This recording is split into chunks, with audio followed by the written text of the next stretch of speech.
Namaskaram. We love ourselves even after doing 1,000 mistakes. Then, how can we hate others for a single mistake? Forgiveness is the biggest gift of life.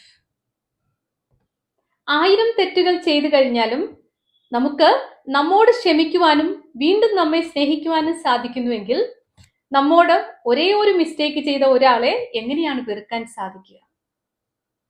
Forgiveness ആണ് ജീവിതത്തിലെ ഏറ്റവും വലിയ gift. Forgiveness is the door to peace and happiness. സന്തോഷമായി സമാധാനമായി ജീവിക്കണമെങ്കിൽ മറ്റുള്ളവരോടുള്ള ദേഷ്യം, മറ്റുള്ളവരോടുള്ള റിസെന്റ്മെന്റ് ഒഴിവാക്കുക. Forgive yourself, forgive others so you can lead a happy and peaceful life. So forgive others, forgive yourself. Celebrate your life and have a great day. Thank you.